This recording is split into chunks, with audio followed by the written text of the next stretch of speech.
এইমাত্র টাঙ্গাইল এলেঙ্গা বাস স্ট্যান্ডে একটা ভয়াবহ দুর্ঘটনা ঘটে গেল। বাস এবং সিএনজির সংঘর্ষে এই দুর্ঘটনাটি ঘটে। দেখেন সিএনজির কি অবস্থা। এলেঙ্গা হাইওয়ে পুলিশের রেগার দিয়ে তুলে নিয়ে যাচ্ছে।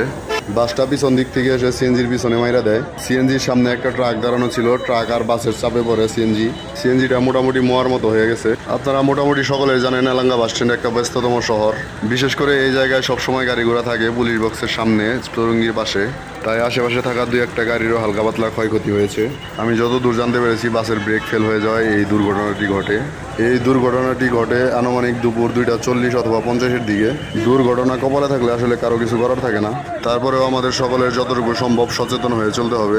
কিছুদিন পরই যেহেতু এলেঙ্গা বাস স্ট্যান্ডে কিছু না কিছু দুর্ঘটনা ঘটে, তাই আপনারা যারা এলেঙ্গা বাস স্ট্যান্ড হয়ে চলাফেরা করেন তারা অবশ্যই একটু সচেতন হয়ে চলাফেরা করবেন। কারণ একটি দুর্ঘটনা সারা জীবনের কান্না। যার ফ্যামিলি মেম্বার দুর্ঘটনায় পড়ে তারাই জানে।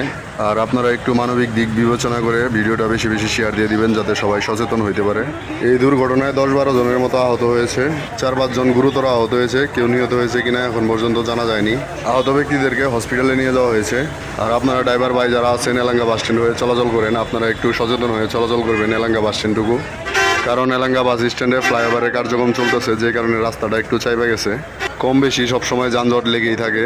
ভিডিওটা বেশি বেশি শেয়ার দিয়ে দিবেন যাতে সকল ড্রাইভার ভাইরাও একটু সচেতন হইতে পারে। কারণ এই রোডে আমাদের আত্মীয় স্বজন কাছের লোকরাই বেশি পারাবার হয়। স্কুলের ছোট ছোট বাচ্চারা, মুরব্বীরা, মা বোনরা সকলের পারাবার হওয়া অনেকটা কঠিন হয়ে গেছে। এটা আজকের ঘটনা 11 আগস্ট 2026। সম্পূর্ণ ভিডিওটি দেখার জন্য অসংখ্য ধন্যবাদ। সকলে ভালো থাকবেন, সুস্থ থাকবেন। আসসালামু আলাইকুম। এলেঙ্গার আপডেট পেতে ফলো দিয়ে পাশে থাকুন।